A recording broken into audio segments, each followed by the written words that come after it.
سبحان الله وبحمده سبحان الله العظيم اللهم صل وسلم اللهم قبره الكريم بعرف شديد من صلاة وتسليم اللهم صل وسلم وبارك عليه صلواتي على النبي مع سلامي وهو خير الأنام بدر التمام رضي الله عني ما بالفخار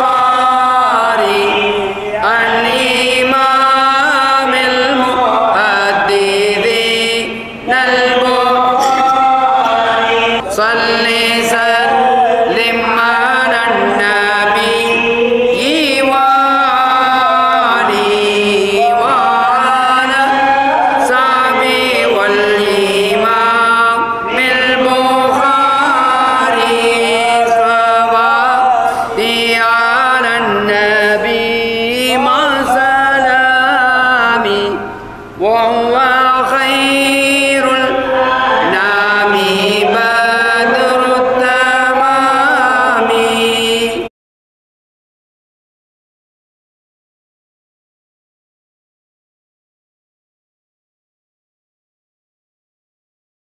السلام عليكم ورحمة الله وبركاته. الحمد لله الذي أنعم علينا بهذا وهدانا إلى دين الإسلام لولا أن هدانا الله ما كنا لنهتدي لولا أن هدانا الله والصلاة والسلام على نبينا نبي الرحمة والهدى ذخر العصاة فرط المفرطين سيدنا محمد الذي أرسله الله بالهدى ودين الحق ليظهره على الدين كله ولو كره المشركون وعلى آله وأصحابه الذين تمسكوا بسنته ونشروا دينه ومن تبعهم بإحسان إلى يوم الدين.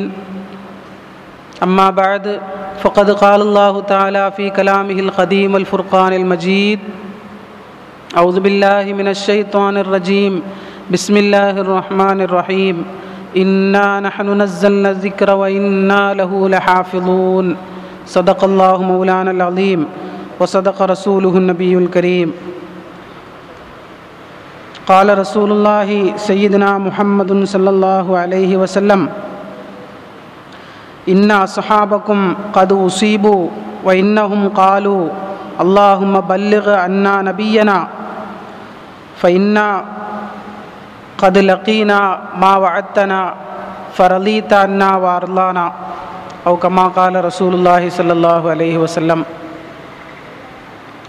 அன்பு நிறைந்த பெரியோர்களே, சகோதரர்களே, சகோதரிகளே, தாய்மார்களே, உங்கள் அனைவருக்கும் அஸ்ஸலாமு அலைக்கும் வரஹ்மத்துல்லாஹி வபரகாத்துஹு. அல்லாஹு தாலா தனது திருமறையில் குர்ஆன் ஷரீஃபை பற்றி சொல்லும்போது, இறுதி மறையான திருக்குர்ஆன் வேதத்தை பற்றி அல்லாஹ் குறிப்பிடும்போது இன்னா நஹ்னு நஸ்ஸல்னா ஸிக்ர வ இன்னா லஹு லஹாஃபிலூன் என்று ஒரு ஆயத்தில் சொல்லுகிறான். அந்த இடத்தில் குர்ஆன் ஷரீஃபுக்கு அல்லாஹு தாலா ஜிக்ரு என்பதாக பெயர் சொல்கிறான். ஜிக்ரு என்றால் ஞாபகமூட்டுதல் என்று பொருள். அப்போ முன் வேதங்களில் சொல்லப்பட்ட கருத்துக்களும் அதில் சொல்லப்பட்ட உபதேசங்களும் சட்டதிட்டங்களும் அதனுடைய சுருக்கமும் அது போக அதிகப்படியான உள்ள பல காரியங்களையும் அல்லாஹு தாலா இந்த குர்ஆன் ஷரீஃபில் நமக்கு தெளிவுபடுத்தி இருக்கிறான். இந்த குர்ஆன் என்பது வெறும் நாம் காணக்கூடிய மாபைன தஃபத்தைனி என்று சொல்லக்கூடிய இரண்டு அட்டைகளுக்கு இடைப்பட்ட வெறும் வார்த்தைகளோடு நின்று விடுவதில்லை.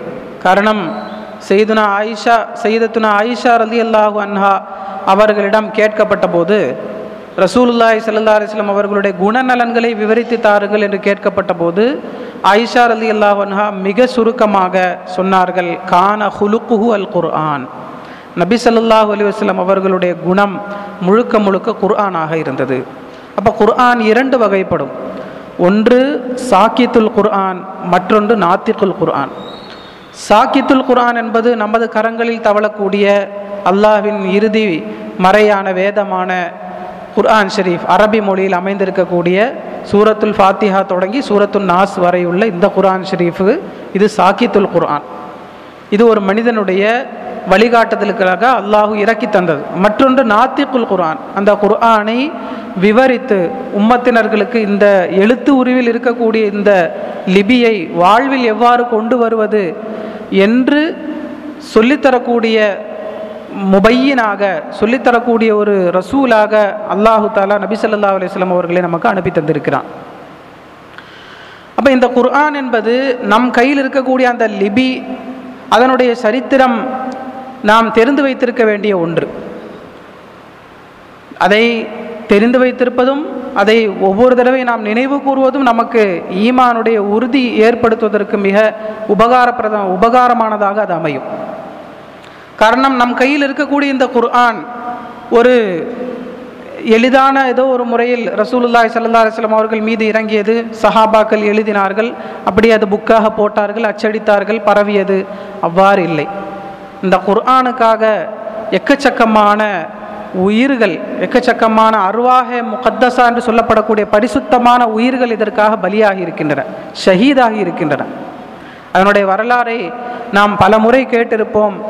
ரசூலுல்லாஹி ஸல்லல்லாஹு அலைஹி வஸல்லம் அவர்களோடு சம்பந்தப்பட்ட பல காரியங்களில் குர்ஆனுக்கு நபி ஸல்லல்லாஹு அலைஹி வஸல்லம் அவர்கள் முதல் அந்தஸ்தை கொடுப்பவர்களாக இருந்திருக்கிறார்கள். ஹதீஸ் ஷரீஃபில் நமக்கு காண கிடைக்கிறது. இமாம்கள், ஹதீஸுக்களை வல்லுநர்கள் சொல்லித் தருகிறார்கள். இமாம் புகாரி ரலியல்லாஹு அன்ஹு அவர்கள் ரிவாயத்து செய்யக்கூடிய ஒரு ஹதீஸு, ஹிஜ்ரி 4வது வருடம், அதாவது உஹது போர் முடிந்து கிட்டத்தட்ட ஒரு 4 மாதங்கள் அல்லது அதைவிட அதிகமான சில காலம் கழிந்த பிறகு ஹிஜ்ரி 4வது வருடம் ஒரு ஆமிர் இப்னு துஃபைல் என்று சொல்லக்கூடிய ஒரு மனிதர் நஜ்து பிரதேசத்திலிருந்து ரசூலுல்லாஹி ஸல்லல்லாஹு அலைஹி வஸல்லம் அவர்களை பார்ப்பதற்காக வருகிறார். வந்தவரை பற்றி ஹதீஸ் ரிவாயத்துகளில் நமக்கு காண கிடைக்கிறது. லம் யுஸ்லிம் வலம் யபுது, அவர் முஸ்லிமாகவும் இல்லை, ஆனால் அதே நேரத்தில் பாரதூரமாக தன்னை காட்டிக்கொள்ளவும் இல்லை. வந்தவர் ரசூலுல்லாஹி ஸல்லல்லாஹு அலைஹி வஸல்லம் அவர்களை ஆதரிப்பதை போல அவர் தோரணை இருந்தது, ஆனால் வெளிப்படையாக ஷஹாதத்து கலிமா சொல்லி அவர் முஸ்லிமாகவும் இல்லை, அதே நேரத்தில் தன்னை நீக்கி வெளியுள்ள ஆளாக முஷ்ரிக்கீன்கள் எதிர்ப்பாளர்களை போல தன்னை காட்டிக்கொள்ளவும் இல்லை. அப்போ இரண்டுக்கும் இடையில் இருந்தார். மற்றொரு அறிவிப்பில் வருது, வந்த உடனே ரசூலுல்லாஹி ஸல்லல்லாஹு அலைஹி வஸல்லம் அவர்கள்ட்ட 3 கண்டிஷன் வச்சதாக, 3 நிபந்தனைகள் வச்சதாகவும் வேற ரிவாயத்துகளில் இருக்குது. இப்போ எப்படியாக இருந்தாலும் இவர் மாபைனஹுமா, இரண்டுக்கும் இடைப்பட்ட இடத்தில் அவர் இருக்கிறார். முஸ்லீமும் ஆகலை, அதே நேரத்தில் ரசூலுல்லாஹி ஸல்லல்லாஹு அலைஹி வஸல்லம் அவர்களை எதிர்க்கவும் இல்லை. அவர் மனசுக்குள்ளே ஒரு பிளானிங், அவர் மனசுக்குள்ளே ஒரு சிந்தனை ஓடிக்கொண்டிருந்தது. என்ன, சஹாபாக்களிலிருந்து ஒரு சிலரை கூட்டிகிட்டு போய் நம்ம கவுமில் அவங்கள தங்க வச்சு அந்த கவுமுக்கு குரானை சொல்லி கொடுத்து மொத்த சமூகத்தையும் கொண்டு வந்து ரசூலுல்லாஹ்விடம் நான் முஸ்லீமாக வேண்டும் என்ற ஒரு சிந்தனையோடு இருக்கிறார். அப்போ இவரை பற்றி நல்லவராகவும் இல்லை சில மோசமானவர் என்றும் 2 விதமாகவும் அறிவிப்புகளில் சொல்லித்தரப்படுகிறது. ஆக மொத்தம் இவர் ரசூலுல்லாஹி ஸல்லல்லாஹு அலைஹி வஸல்லம் அவர்களிடம் வேண்டுகிறார். என்ன வேண்டுகிறார், இந்த மாதிரி உங்கள்கிட்ட இருக்கக்கூடிய, அன்னைக்கு ரசூலுல்லாஹி ஸல்லல்லாஹு அலைஹி வஸல்லம் அவர்கள் பள்ளியில் தங்கி படிச்சுக்கிட்டு இருந்த சில சஹாபாக்கள் இருந்தாங்க. அஸ்ஹாபு சுஃபாலேயே ஒரு தனி பிரிவினரை சேர்ந்தவங்க, ஒரு ஜமாஅத்தை சேர்ந்தவர்கள். அவர்களுக்கு பேர் சையதுனா அனஸ் ரலியல்லாஹு அன்ஹு சொல்கிறார்கள், குன்னா நுஸம்மீஹிம் அல் குர்ரா. ரசூலுல்லாஹி ஸல்லல்லாஹு அலைஹி வஸல்லம் அவர்களுடைய அந்த சபையில் இருக்கக்கூடிய இந்த பிரத்யேகமான சஹாபாக்களுக்கு நாங்கள் குர்ராக்கள், அதாவது குர்ஆனை மனப்பாடமாக்கிய ஹாஃபில்கள் என்று பேர் சொல்லுவோம். இப்போ அந்த காலத்தில், ஆரம்ப காலத்தில் காரின்னு சொன்னால் குர்ஆனை முழுவதமாக மனப்பாடமாக்கணும். இப்போ குர்ஆன் முழுவதும்னு சொன்னால் அது வரைக்கும் இறங்கி இருக்கக்கூடிய என்ன ஆயத்துக்கெல்லாம் இறங்கி இருக்குதோ, ஏன்னா ஹிஜ்ரி 4ங்கும் போது முழுமையான குர்ஆன் இறங்கி இருக்க வாய்ப்பில்லை, அதுவரை என்ன ஆயத்துகள் இறங்கி இருக்கிறதோ அந்த ஆயத்துக்களை மனப்பாடமாக்கிய அந்த சஹாபாக்கள் இருந்தார்கள். அவர்களை பற்றி அனஸ் ரலியல்லாஹு அன்ஹு அவர்கள் விவரிக்கிறார்கள், யஹ்ததிபூன பின் நஹார், பகல் நேரத்தில் அவர்கள் விறகு எடுப்பதற்காக வெளியே செல்வார்கள். வயஜீஊனல் மாஇலல் மஸ்ஜிதி, பள்ளிக்கு தண்ணீர் கொண்டு வரக்கூடிய தேவையுள்ளவர்களுக்கு ஒது செய்வதற்காக பள்ளிக்கு தண்ணீரை கொண்டு வருபவர்களாக இருந்தார்கள். இப்போ இந்த மாதிரி பகல் நேரத்தில் வேலை செய்வார்கள். இரவு நேரம் ஆகிவிட்டால் யுதாரி சூனல் குர்ஆன வயுசல்லூன பில்லைலி, குர்ஆனை அவர்கள் தர்ஸ் நடத்துவார்கள் என்று சொன்னால் ஒருவர் ஓத மற்றவர் கேட்க, அதனுடைய விளக்கங்களை கேட்க, மீதி நேரங்கள் இருந்தால் அவர்கள் தொழுகையிலுமாக அவர்கள் ஈடுபடுவார்கள். இப்படியாக அவர்களுடைய வழமை இருந்தது. இவர்கள் எங்களில் மிக சிறந்தவர்களாக குர்ராக்கள் என்ற அந்தஸ்தை பெற்றவர்களாக இவர்கள் இருந்தார்கள். அப்போ இவர்களை அனுப்புவதற்கு ஸல்லல்லாஹு அலைஹி வஸல்லம் அவர்கள் முடிவு செய்கிறார்கள். ஒரே ஒரு விஷயத்தை மட்டும் சொல்லுகிறார்கள், இன்னி அக்ஷா அலைஹிம் அஹ்ல நஜ்தின், நஜ்து வாசிகளை, இன்றைக்கு இருக்கக்கூடிய ரியாத் என்று சொல்லப்படக்கூடிய பகுதி அன்னைக்கு நஜ்து என்ற பெயரில் அறியப்பட்டிருந்தது. நஜ்து வாசிகளை இவர்கள் மீது நான் பயப்படுகிறேன். அப்படின்னா ஆரம்ப காலத்திலேயே இந்த அரபிகளே காட்டரபிகளே மிக மோசமான ஆட்களை பாரபட்சமின்றி எளிமையாக கொல்லக்கூடிய ஒரு மனிதர்களாக அந்த நஜ்து வாசிகள் இருந்திருக்கிறாங்க. அதாவது அவங்களுக்கு பெரிய கலாச்சார முன்னேற்றம்லாம் கிடையாது. அப்போ அப்படி இருக்கக்கூடிய அந்த நஜ்து வாசிகள் இவர்கள் ஏதேனும் செய்து விடுவார்களோ என்று நான் பயப்படுகிறேன் என்று சொன்னபோது ஆமிர் இப்னு துஃபைல் என்ற அந்த மனிதர் இன்னி அலைஹிம் லஜாரின், நான் இவர்களுக்கு அபயம் அளிக்கிறேன், அதாவது என்னுடைய கேர் ஆஃபில் என்னுடைய பாதுகாப்பில் இவர்களை நான் கொண்டு செல்கிறேன் அப்படின்னு கூட்டிகிட்டு போகிறார். அப்போ கூட்டிகிட்டு போகும்போது பிரு மஊனா என்று சொல்லப்படக்கூடிய ஒரு இடம், ஒரு கிணறு, மஊனா என்று சொல்லப்படக்கூடிய ஒரு கிணறு அமைந்திருக்கக்கூடிய இடம். அதனால் அந்த கிணறை வச்சு அந்த இடத்துக்கு பேர் பீர மஊனா என்று பேர். இப்போ அந்த இடத்தை அடைந்த போது ரசூலுல்லாஹி ஸல்லல்லாஹு அலைஹி வஸல்லம் அவர்கள் வாழ்ந்திருக்கக்கூடிய பகுதி மக்காவினுடைய மெயின் பகுதி. இப்போ மக்காவிலிருந்து மதீனாவுக்கோ அல்லது ஷாமுக்கோ எங்கு போவதாக இருந்தாலும் பல கிராமங்களையும் பல கூட்டமாக வாழக்கூடிய காட்டரபிகளை கடந்துதான் போக வேண்டும். அப்படி இருக்கிற நேரத்தில் அங்கு வாழ்ந்திருக்கக்கூடிய சில பகுதியில் உள்ள மக்கள் எப்படியாவது முஸ்லிம்களை சரிக்க வேண்டும், முஸ்லிம்களை ஓய்க்க வேண்டும் என்று கருதி கொண்டிருந்தவர்கள் இந்த மக்களை கிடைச்ச உடனே எப்படியாவது கொன்றணும் அப்படின்னு முடிவு பண்ணிட்டாங்க. அப்போ இந்த ஆமிர் இப்னு துஃபைல், அதாவது ரசூலுல்லாஹ்விடமிருந்து பொறுப்பு சொல்லி வாங்கி வந்திருக்கக்கூடிய அந்த மனிதர் முன்னின்று அவர் முன் வந்து சொல்லுகிறார், நீங்கள் என்ன செய்யக்கூடாது, தொடக்கூடாது, இந்த சஹாபாக்களை எனது பொறுப்பில் நான் வாங்கிட்டு வந்திருக்கிறேன், எனது பொறுப்பில் நான் கொண்டு வந்திருக்கிறேன், இவர்களை திருப்பி ரசூலுல்லாஹ்விடம் ஒப்படைக்க வேண்டியது என் பொறுப்புன்னு அவர் முன் வருகிறார். ஆனாலும் அவர் பேச்சை கேட்காமல் 70 சஹாபாக்களை, ஒன்றோ அல்லது இரண்டோ நபர்கள் மட்டுமே அதில் தப்பி பிழைக்கிறார்கள், உயிர் பிழைக்கிறார்கள். பாக்கியுள்ள அத்தனை சஹாபாக்களையும் அதில் கொல்லப்படுகிறது. இதுக்கு ஏன் இப்படி சொல்கிறோன்னு சொன்னால், ரசூலுல்லாஹி ஸல்லல்லாஹு அலைஹி வஸல்லம் அவர்கள் காலத்தில் எத்தனையோ போர்கள் நடந்திருக்கின்றன.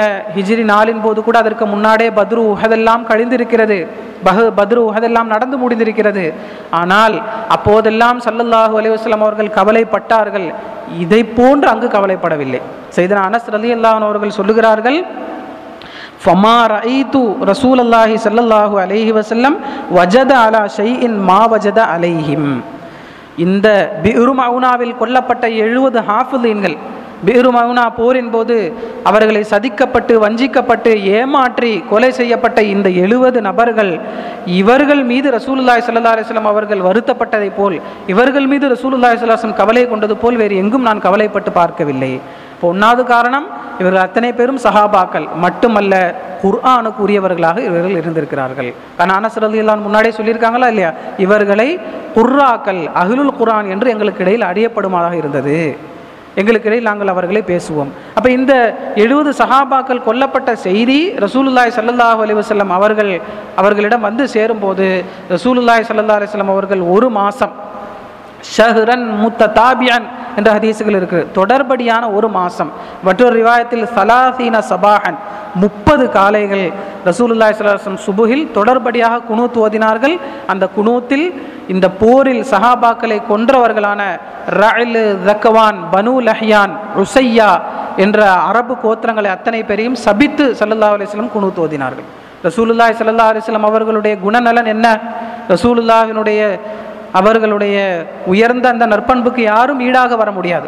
அப்படி இருக்கக்கூடிய ரசூலுல்லாஹி ஸல்லல்லாஹு அலைஹி வஸல்லம் அவர்கள் யாரையும் தனது சொந்த லாபத்திற்காகவோ வெறுப்பிற்காகவோ சபிக்காத ரசூலுல்லாஹி ஸல்லல்லாஹு அலைஹி வஸல்லம் அவர்கள் இந்த 70 காரியங்கள், மற்ற எத்தனையோ சஹாபாக்கள் போரில் கொல்லப்பட்டிருக்கிறார்கள், ஷஹீதா இருக்கிறார்கள், அப்போதெல்லாம் சாபமிடுதல் என்பதை ரசூலுல்லாஹி ஸல்லல்லாஹு அலைஹி வஸல்லம் செய்யவில்லை. இந்த 70 காரியங்களை கொல்லப்பட்ட போது ரசூலுல்லாஹி ஸல்லல்லாஹு அலைஹி வஸல்லம் அவர்கள் 1 மாதம் தொடர்படியாக குனூத்தில் இந்த கபீலாக்களை எல்லாம் சபித்திருக்கிறார்கள். இப்போ இது ஒரு கட்டம். குர்ஆனுக்கு ரசூலுல்லாஹி ஸல்லல்லாஹு அலைஹி வஸல்லம் அவர்கள் வழங்கியிருந்த மதிப்பு இதன் மூலமாக வெளிப்படுகிறது. இதிலிருந்து கொஞ்சம் தள்ளி கிட்டத்தட்ட ஒரு 6-7 வருடங்கள் நீங்கிய பிறகு ரசூலுல்லாஹி ஸல்லல்லாஹு அலைஹி வஸல்லம் அவர்களுடைய கடைசி காலகட்டத்தில் அரபினுடைய பல கபீலாக்கள் எல்லாம் கூட்டம் கூட்டமாக வந்து முஸ்லீமாய் கொண்டிருந்த நேரத்தில் பனு ஹனஃபியா என்று சொல்லப்படக்கூடிய இதே இன்னைக்கு இருக்கக்கூடிய இந்த ரியாதனுடைய நஜிதனுடைய சுற்றுவட்டார பகுதியான யமாமா என்ற பகுதியை சேர்ந்த பனு ஹனஃபியா என்ற கோத்திரக்காரர்கள் சில பேர் வந்து ரசூலுல்லாஹ்விடம் முஸ்லீம் ஆகிறார்கள். அதில் ஒரு கள்ளன், ஒரு ஷைத்தான் இருந்திருக்கிறான். அவன் பேர் முசைலமா. அவனை பிற்காலத்தில் முசைலமத்துல் கஸ்ஸாப் என்ற பெயரில் அறியப்படுகிறது. அந்த முசைலமா என்பவனும் வருகிறான். ரசூலுல்லாஹி ஸல்லல்லாஹு அலைஹி வஸல்லம் அவர்களிடம் வந்து முஸ்லீம் ஆகவில்லை. கூட்டத்தோடு வந்தவன் இவர்கள் வந்த வாகனங்களை பாதுகாப்பதற்காக தனித்து நின்று விடுகிறான். ரசூலுல்லாஹி ஸல்லல்லாஹு அலைஹி வஸல்லம் அவர்கள் போர்களுக்குரிய சொத்துக்களை பங்கு வைக்கும் போது, பல கனிமத்து சொத்துக்களை பங்கு வைக்கும் போது அவனுக்கும் ஒரு வீதத்தை எடுத்து மாற்றி வைக்கிறார்கள், அவனுக்கும் கொடுக்கிறார்கள். ஆனால் அதை வாங்க மறுத்துவிட்டு உங்களுடைய நுபுவத்தில் எனக்கு பங்கு வேண்டும் என்று கேட்கிறான். ரசூலுல்லாஹி ஸல்லல்லாஹு அலைஹி வஸல்லம் அவர்களுடைய அஷ்ரிக் ஃபி அம்ரிகா ஃபைன்ன அஹ்லல் வபரி லி குரைஷின் வைன்ன அஹ்லல் முதரி லி பனி ஹனஃபியா என்றது போல உள்ள ஒரு வார்த்தையை சொல்கிறார். அதாவது நீங்கள் இந்த குறைஷிகளை சுற்றி வாழக்கூடிய இந்த அரபு பகுதிகள் அத்தனை பேரையும் நீங்கள் முகமது ஸல்லல்லாஹு அலைஹி வஸல்லம் நீங்கள் பார்த்து கொள்ளுங்கள். பனு ஹனஃபியா பகுதியில் வாழக்கூடிய நஜிது பகுதியில் வாழக்கூடிய அவ்வளவு பேரையும் நான் பார்த்து கொள்கிறேன். அதாவது நுபுவத்தில் பங்கு கேட்கிறார். இப்போ ரசூலுல்லாஹி ஸல்லல்லாஹு அலைஹி வஸல்லம் அவர்கள் அவனுக்காக ஒரு பேரிச்சம்பளத்தினுடைய ஒரு மரத்திலிருந்து ஒரு கீற்றை எடுத்து கையில் கொண்டு சென்றிருந்தார்கள். அதை காட்டி சொன்னார்கள், நீ என்னிடம் லவ் சஅல்தனி ஹாதா மா அத்தைதுக, என்னிடம் நீ இந்த பேரிச்சம்பளத்தினுடைய பாலை நீ கேட்டால் கூட, அல்லது இந்த கீற்றை நீ கேட்பாயானால் கூட உனக்கு நான் இதை கொடுக்க மாட்டேன் என்று ரசூலுல்லாஹி ஸல்லல்லாஹு அலைஹி வஸல்லம் அவர்கள் அவரிடம் சொல்லுகிறார்கள். அப்போ இவனுடைய தலைமையில் நடந்த ஒரு யுத்தம் தான் யமாமா யுத்தம் என்று சொல்லப்படக்கூடிய அந்த யுத்தம் நடந்த அந்த பகுதிக்கு பேர் யமாமா. அதை வைத்து அந்த போருக்கும் மஅரிகத்துல் யமாமா என்று சரித்திர ஆசிரியர்கள் குறிப்பிடுகிறார்கள். அந்த போர் முடிவடைகிறது. அந்த போரினுடைய முடிவில் கிட்டத்தட்ட ஒரு ரிவாயத்துப்படி 70 சஹாபாக்கள், 70 ஹாஃபில்கள், அல்லது மற்றொரு ரிவாயத்துப்படி 700 ஹாஃபில்கள் கொல்லப்படுகிறார்கள். அவர்கள் அத்தனை பேரும் ஷஹீதாக்கப்பட்ட பிறகு சையதுனா உமர் ரலியல்லாஹு அன்ஹு அவர்கள் சையதுனா அபூபக்கர் சித்திக் ரலியல்லாஹு அன்ஹு அவர்களிடம் ஓடி வந்து சொல்லுகிறார்கள், போரில்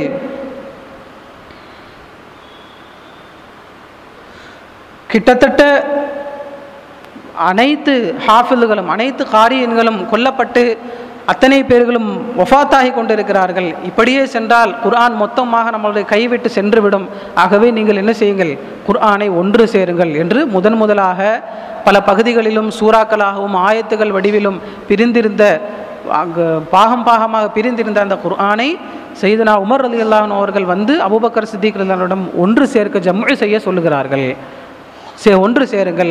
ஒரே இடத்தில் அதை ஒன்று சேர்த்து பல பேரை அதை மனப்பாடமாக்க வைத்தால். காரணம், இந்த யமாமா யுத்தத்தில் தான் ரசூலுல்லாஹி ஸல்லல்லாஹு அலைஹி வஸல்லம் அவர்கள் காலத்தில் அனுமதி வழங்கப்பட்டு ரசூலுல்லாஹ்வுடைய கட்டளையின் பேரில் குர்ஆனை கற்றுக்கொண்டவர்கள் 4 சஹாபாக்கள், ஸைத் இப்னு சாபித் ரலியல்லாஹு அன்ஹு, சாலிம் மௌலா அபி ஹுதைஃபா ரலியல்லாஹு அன்ஹு, இனியும் 2 சஹாபாக்கள். இதில் கிட்டத்தட்ட இந்த சாலிம் மௌலா அபி ஹுதைஃபா இன்னும் மற்ற ஸைத் இப்னு சாபித் ரலியல்லாஹு தவிர உள்ள மற்ற 3 பேரும் இந்த யுத்தத்தில் ஷஹீதாக்கப்படுகிறார்கள். அப்போ குர்ஆனை முழுவதுமாக மனப்பாடத்தில் வைத்திருந்து நாம் இப்படியே கைமாற்றி செல்வோமே ஆனால் இது ஒரு காலம் வரைக்கும் என்ன செய்யாது, ஒரு காலத்தை தாண்டி இது போகாது. இதை 2 அட்டைகளுக்கு இடையில் ஒரு புத்தக வடிவில் இதை ஒன்று சேர்க்க வேண்டும் என்று உமர் ரலியல்லாஹு அன்ஹு அவர்கள் தனது விண்ணப்பத்தை வைத்தபோது அபூபக்கர் சித்திக் ரலியல்லாஹு அன்ஹு முதலாவதாக ஆட்சேபனை தெரிவிக்கிறார்கள். அப்போ இந்த இடத்திலெல்லாம் நமக்கு பெரும் பாடம் இருப்பதாக முஹத்திஸீன்கள், ஷாரிஹீன்கள், விளக்க உரையாளர்கள் நமக்கு குறிப்பிட்டு தருவார்கள். அதாவது ஒரு காரியத்தை செய்வதற்கு முன்னால் அது பொது காரியத்தை சேர்ந்ததாக இருக்குமே ஆனால், பொது விஷயத்தை சேர்ந்ததாக இருக்குமே ஆனால் அதில் 1க்கு 2 முறை அல்லது அதற்கும் அதிகமான முறை நபர்களிடம் ஆலோசனை செய்வதோ அல்லது அது விஷயத்தில் தெரிந்தவர்களிடம் சென்று கேட்பதோ நமக்கு மிக முக்கியமான ஒன்று என்பதை இதிலிருந்தும் சொல்லித் தருவார்கள்.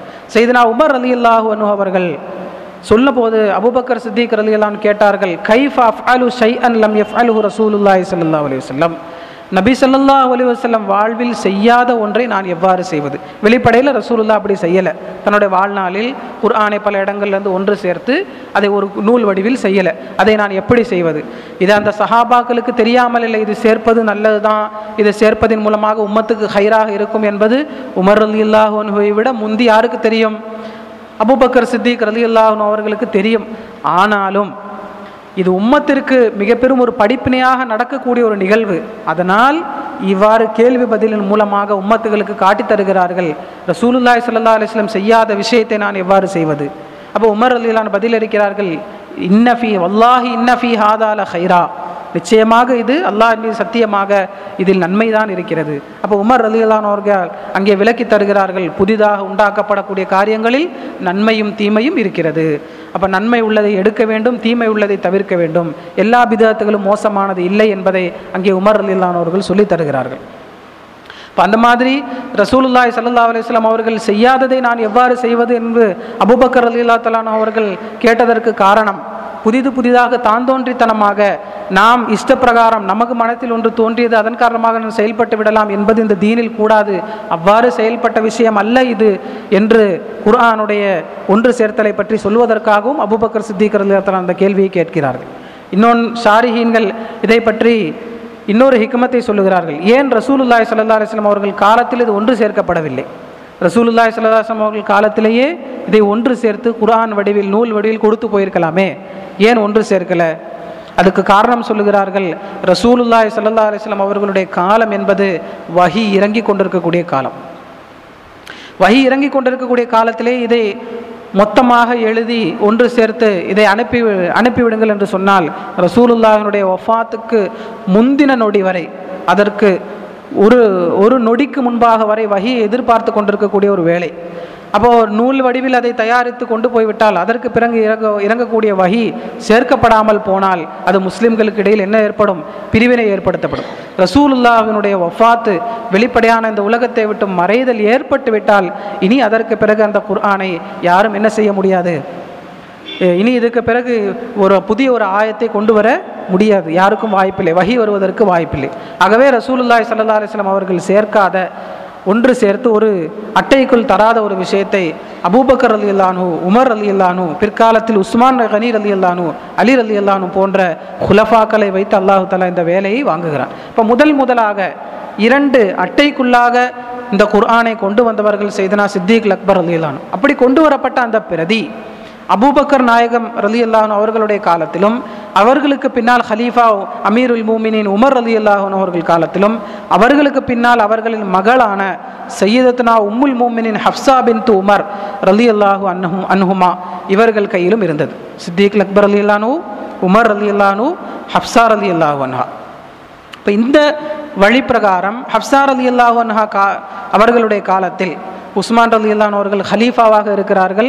அவர்களுடைய ஹிலாஃபத் ஆட்சியில் ஒரு பிரச்சனை திரும்பவும் தலை தூக்குகிறது. அது என்ன பிரச்சனை? குர்ஆனை எடுத்து பிரதியித்து கொண்டு போனவர்கள் அதில் தங்களுடைய கிராத்து பிரகாரம் தங்களுடைய ஓதுதல் முறைப்படி அதில் உள்ள எழுத்துக்களை மாற்றி அமைத்து விட்டார்கள். அதுபோக சில வார்த்தைகளுக்குரிய, கடினமான வார்த்தைகளுக்குரிய விளக்கங்களையும், சில புரியாத வார்த்தைகளுக்குரிய அல்லது ஏதேனும் பின்புலம் இருக்கக்கூடிய ஒரு வார்த்தைக்குரிய விளக்கத்தையும் குர்ஆனுடைய ஓரக்குறிப்புகளாக அவர்கள் எழுதி வைத்து விட்டார்கள். ஹாஷியா என்று சொல்லப்படக்கூடிய குர்ஆனுடைய ஓரக்குறிப்புகளில் அவர்கள் எழுதி வைத்திருந்தார்கள்.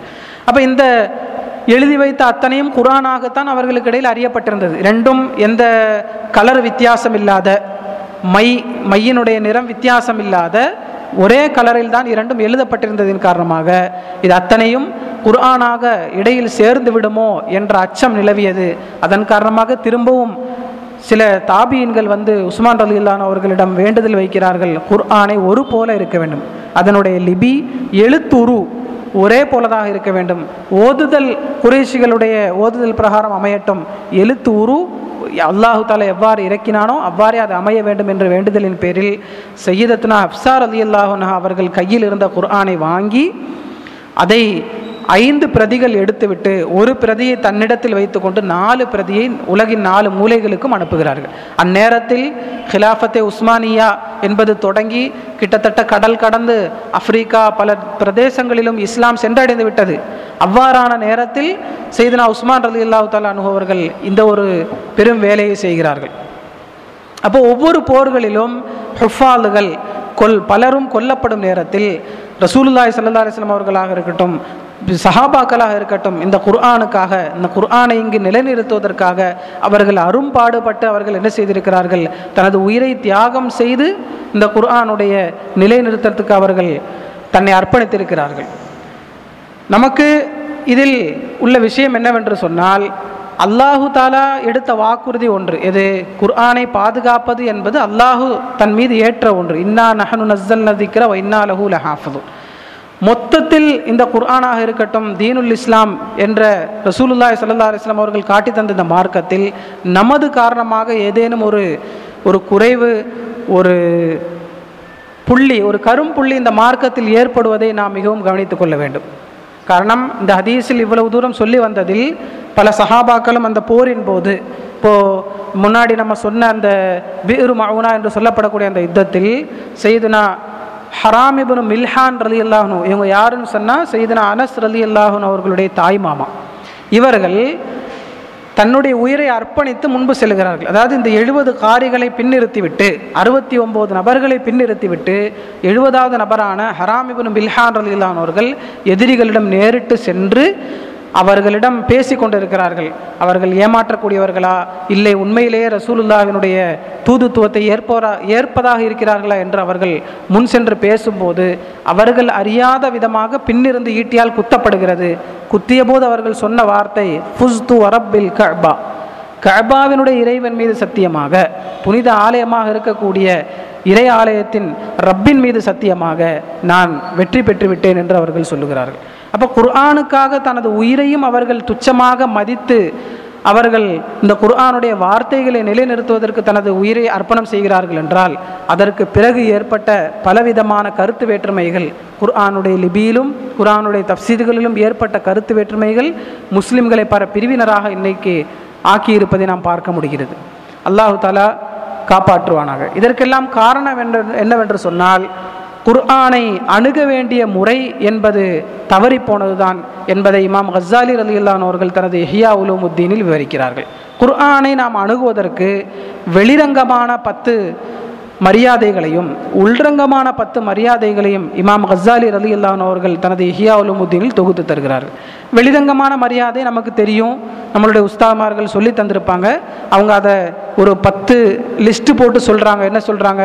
முதல்ல உதுவோடு இருக்கணும், அதற்கு பிறகு கிபிலாவை முன்னோக்கி அமரணும், அதற்கு பிறகு தன்னுடைய அமர்வை நேராக்கணும். எப்படி ஒரு உஸ்தாதுக்கு முன்னார் கஜுலூசிஹி பைன எதை உஸ்தாதிஹி, தனது உஸ்தாதுக்கு முன்னால் அமர்ந்திருப்பதை போல குர்ஆன் ஓதக்கூடியவர் அமர வேண்டும். இவ்வாறெல்லாம் மரியாதைகளை சொல்லிவிட்டு அதற்கு பிறகு அடுத்த பாபாக குர்ஆன் ஓதுவதற்குரிய உள்ரங்கமான ஆதாபுகள், ஒரு மனிதனுடைய உள்ளில் தேவையான மரியாதைகளை பட்டியலிடுகிறார்கள். மிக நீண்ட விஷயமாக அவர்கள் பேசுகிறார்கள். சுருக்கி ஒரு 5 விஷயத்தை மட்டும் நாம் அதில் சர்ச்சை செய்து கொள்ளலாம். முதலாவது, குர்ஆன் ஓதக்கூடிய மனது ஃபஹ்மு ஆலமத்தில் கலாம். இது யாருடைய கலாம்? முன்னாடி நம் முன் இருப்பது இது யாருடைய கலாம்? இப்போ நாமெல்லாம் அல்லாஹ்வுடைய கிருபையினால் புகாரி ஷரீஃப் ஓதும்போது நம்மளுடைய சிந்தனையை விட்டும் இது அகலவில்லை. இது செய்துனல் இமாம் அமீருல் முஃமினீன ஃபில் ஹதீஸ் இமாம் புகாரி ரலியல்லாஹு அன்ஹு நாயகம் அவர்கள் தொகுத்தளித்த நபிமொழிகள் என்பது நமது சிந்தனையை விட்டும் அகலவில்லை. இப்போ அதற்குரிய மரியாதையை நாம் கொடுத்து ஓதுகிறோம். இதே போன்று நம்முன் இருக்கக்கூடிய குர்ஆன் ஓத எடுக்கும்போது நம்முன் இருக்கக்கூடிய இந்த கலாமினுடைய இதனுடைய மகத்துவம் எவ்வளவு, இதனுடைய மகத்துவம் எவ்வளவு உயர்ந்தது, இதை பேசியது யார், இது யாருக்கு இறக்கப்பட்டது, எங்கிருந்து இறக்கப்பட்டது, இதை இறக்குவதற்காக அல்லாஹ் தேர்ந்தெடுத்து கொண்ட பல காரணங்களும்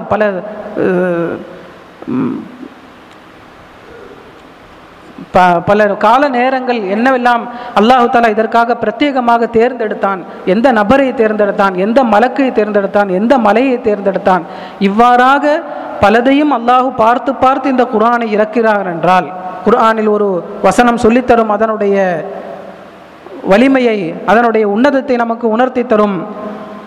மலையின் மீது நாம் இந்த குர்ஆனை இறக்குவோமேயானால் அந்த மலை இதனுடைய கண்ணியத்தின் காரணமாக, இதனுடைய கம்பீரத்தின் காரணமாக அது வெடித்து சிதறி போய்விடும் என்று. அப்போ அப்படிப்பட்ட ஒரு கனமான ஒரு வார்த்தை ரசூலுல்லாஹி ஸல்லல்லாஹு அலைஹி வஸல்லம் அவர்கள் சொல்லுகிறார்கள். அவர்களுக்கு இறங்கக்கூடிய அந்த குர்ஆனை பற்றி குர்ஆனே பேசுகிறது, கவுலன் சகீலா என்று சொல்லுகிறது. மிக கனமான வார்த்தையை நபியை நாம் உங்களுக்கு இறக்கி தருகிறோம் என்று குர்ஆன் சொல்லுகிறது. இப்போ இந்த மாதிரி கனமான ஒரு வார்த்தை என்னுடைய இந்த இழிந்தவனான மிக மோசமானவனான என்னுடைய இந்த அசுத்தத்தின் காரணமாக இது மகிமை இழந்து விடுமோ என்பதில் நாம் அனைவருக்கும் பயம் வேண்டும். அப்போ முதலாவது விஷயம், இந்த கலாம் யாருடையது, இந்த கலாமினுடைய மகிமை என்ன என்பதை பற்றி உண்டான கருத்து உள்ளத்தில் இருக்க வேண்டும். இரண்டாவது அத்தஅலீமுலில் முத்தக்கல்லிம், இதை பேசியவனை பற்றி, இந்த கலாம் யாருடைய கலாமோ அந்த பேசியவனை பற்றி உண்டான மதிப்பும் கல்வியில் இருக்க வேண்டும். முதலாவது கலாமுக்கு மதிப்பு இருக்க வேண்டும். இரண்டாவது அதை பேசியவனாக இருக்கக்கூடிய அல்லாஹுவை பற்றி உண்டான மதிப்பும் இருக்க வேண்டும். ஒரு விஷயம் சொல்லித் தருவார்கள் ஹதீஸில், சையதுனா இக்ரிமத் இப்னு அபீ ஜஹல் ரலியல்லாஹு அன்ஹு சஹாபி அவர்கள் பல நேரங்களிலும் குர்ஆனை ஓதுவதற்காக கையில் எடுத்து அவர்கள் கொஞ்ச நேரத்திலேயே மயக்கமுற்று கீழே விழுந்து விடுவார்கள். சொல்லுவார்கள், ஹுவ கலாமு ரப்பி, ஹுவ கலாமு ரப்பி, இது என்னுடைய ரப்பினுடைய கலாமாக இருக்கிறது. அப்போ அவர்களுடைய அந்த பார்வையே நாம் பார்க்கக்கூடிய இந்த பார்வை விட்டும் வித்தியாசமானதாக இருந்திருக்கிறது. நம்மளுடைய ஒவ்வொரு அணுகுமுறை போன்ற அவர்களுடைய குர்ஆன் ஓதுதல் இருக்கவில்லை. பல நேரங்களிலும் அடுத்து இமாம் கஸாலி ரலியல்லாஹு தஆலா அடுத்த மரியாதையாக அடுத்த ஒரு அதனோடு காணிக்கக்கூடிய அதபாக சொல்லித் தருவார்கள், அத்ததப்புரு வத்தஃபஹுமு, குர்ஆன் ஓதுவதை நாம் என்ன ஓதுகிறோம் என்பதை விளங்கி ஓத வேண்டும். இது நிர்பந்தமான காரியமில்லை, ஆனால் இது குர்ஆன் ஓதுவதற்குரிய மரியாதை. அப்போ இன்றைக்கு நம்மளுடைய இந்த இப்போ முன்னேறி இந்த உலகில் நமக்கு அல்லாஹ்வுடைய ஃபضலினால் பல குர்ஆனுடைய மொழிபெயர்ப்புகளும் குர்ஆனுடைய விளக்க உரைகளும் நமக்கு மிக எளிதாக கிடைக்கின்றன. அப்போ நாம் ஓதக்கூடிய அந்த வசனத்தை அனைத்தும் முடியாவிட்டாலும் கூட ஒரு குறிப்பிட்ட ஒரு பாகத்தையாவது அதனுடைய விளக்கத்தை நாம் தெரிந்து கொள்வதற்கு முற்பட வேண்டும். அத்ததப்புரு வத்தஃபஹுமு. அடுத்ததாக இமாம் கஸாலி ரலியல்லாஹு அன்ஹு அவர்கள் சொல்லித் தருவார்கள், இந்த குர்ஆன் ஓதும் போது தன்னுடைய உள்ளத்தில் அது என்ன அசரை ஏற்படுத்துகிறது என்பதின் மீது கவனம் வேண்டும். அத்தஅஸ்ஸுர், தன்னுடைய உள்ளத்தில் அது என்ன அசரை ஏற்படுத்துகிறது, மாற்றத்தை என்ன ஏற்படுத்துகிறது. குர்ஆனில் அல்லாஹ் சொர்க்கத்தை பற்றி பேசுகிறான், நரகத்தை பற்றி பேசுகிறான், பல முன்னோர்களான நபிமார்கள் அல்லாத வலிமார்களையும் பற்றி பேசுகிறான். இதன் காரணமாக எனது உள்ளத்தில் என்ன மாற்றம் ஏற்பட்டு விட்டது என்பதை கவனிக்க வேண்டும். இரண்டாவது, இந்த ஹிதாபு என்னோடு தான் என்பதை என்னை பார்த்து தான் அல்லாஹ் சொல்லுகிறான் என்று அவன் சிந்தனையில் இருக்க வேண்டும். இதற்கு பேர் அத்தரக்கி என்று சொல்லுகிறார்கள். அதாவது உயர்ந்து கொண்டே செல்ல வேண்டும். முதலாவது குர்ஆனை பொதுவாக அன வாஹிது மினல் முஸ்லிமீன், நான் முஸ்லிம்களில் உள்ள ஒருவன் என்று கையில் எடுத்து ஓத ஆரம்பித்த இவன் கொஞ்சம் கொஞ்சமாக முன்னேறி சென்று ஒரு மகாமில் தன்னையும் ரப்பையும் தவிர வேறு யாரும் இல்லை. அல்லாஹ் சொல்லுகிறானா, யா அய்யுஹன்னாஸ் உஅ்புது ரப்பக்கும் என்று சொல்லுகிறானா, அது என்னை பார்த்து தான் சொல்லுகிறான். யா அய்யுஹல்லதீன ஆமனு அகீமுஸ் ஸலாத்த என்று சொல்லுகிறானா, அல்லது அவுஃபு பில் உகூத் என்று சொல்லுகிறானா, என்ன விதமான கட்டளைகளை அல்லாஹ் சொல்லுகிறானோ அதை என்னிடம்தான் சொல்லுகிறான் என்று தன்னை முன்னிறுத்தி ஓத வேண்டும். இப்போ இவ்வாறாக குர்ஆன் ஓதுவதற்கு பல உள்ரங்கமான மரியாதைகளை இமாம் கஸாலி நாயகம் ரலியல்லாஹு அன்ஹு அவர்கள் இஹ்யா உலூமுத்தீன் என்னும் கிரந்தத்தில் பதிவு செய்கிறார்கள். அப்போது நாம் ஓதக்கூடிய இந்த குர்ஆன் என்பது சாதாரண கலாமுகளை போன்றதல்ல. காரணம், இதனுடைய கலாமாக இருக்கட்டும், இதை பேசிய அல்லாஹ்வாக இருக்கட்டும், அந்த கலாம் இறக்கப்பட்ட கொண்டு வந்த ஜிப்ரீல் அலைஹிஸ்ஸலாமாக இருக்கட்டும், ரசூலுல்லாஹி ஸல்லல்லாஹு அலைஹி வஸல்லம் அவர்கள் மீது இறங்கியது, அப்போ இறக்கப்பட்ட முனஸ்ஸல் அலைஹியான ரசூலுல்லாஹி ஸல்லல்லாஹு அலைஹி வஸல்லம் அவர்களாக இருக்கட்டும், இறங்கிய இடம், இறங்கிய மாதம், இறங்கிய நேரம், இறங்கிய இரவு அத்தனையும் புனிதமிக்கதாக இருக்கிறது. இப்போ அல்லாஹு தாலா இதற்காக தேர்ந்தெடுத்து அல்லாஹ் செய்திருக்கிறான். இமாம் பூசிரி ரலியல்லாஹு அன்ஹு அவர்கள் சொல்லுவார்கள், ஆயாத்து ஹக்கிம் மினர் ரஹ்மானி முஹ்தஸத்துன் கதீமத்துன் சிஃபத்துல் மௌசூஃபி பில் கிதமி. ஹக்கு தாலாவினுடைய இந்த ஆயத்துகள் தான் நமது கைகளில் ஹாதிஸாக, அது புதியதாக கொண்டு வந்து தரப்பட்டு இருக்கிறது. ஆனால் உண்மையில் அது கதீமான அல்லாஹ்வினுடைய சிஃபத்தாக அது இருக்கிறது. குர்ஆன் என்பதை பற்றி மஹ்லூக் என்று சொல்லக்கூடாது, அது மிக விசாலமான ஒரு சர்ச்சையை சேர்ந்தது. குர்ஆனை பற்றி மஹ்லூக் என்று சொல்வது தவறு, அது கலாமுல்லாஹி கைரு மஹ்லூகின், அல்லாஹ்வினுடைய கலாமாக இருக்கிறது. அல்லாஹ்வினுடைய சிஃபாத்துகள் ஒருபோதும் மஹ்லூக் அல்ல. இப்போ இவ்வாறான எண்ணத்தில் நாம் குர்ஆனை அணுக வேண்டும். அல்லாஹு தாலா எல்லாவித மரியாதைகளையும் செலுத்தி எல்லாவித ஆதாபுகளையும் பேணி குர்ஆன் ஓதக்கூடிய மக்களாக, குர்ஆனை பாதுகாக்கக்கூடிய மக்களாக, குர்ஆனை அடுத்த தலைமுறைக்கு கொண்டு செல்லக்கூடிய மக்களாக நம்மை ஆக்கி அருள் புரிவானாக. இந்த மஜ்லிஸை ஏற்பாடு செய்து தந்தவர்களுக்கும் இப்போது நிலவில் இதனுடைய ஹிதமத்தில் இருப்பவர்களுக்கும் இனி வருங்காலத்தில் வரக்கூடியவர்களுக்கும் அல்லாஹ் தஆலா மென்மேலும் சிறப்புகளை ஏற்றி தந்தருள்வானாக. நம் அனைவருக்கும் இதில் பங்கு பெறுவதற்குரிய பாக்கியத்தை அல்லாஹ் தந்தருள் புரிவானாக. வாஹிரு தாவானா அல்ஹம்துலில்லாஹி ரப்பில் ஆலமீன். அஸ்ஸலாமு அலைக்கும் வரஹ்மத்துல்லாஹி வபரகாத்துஹு.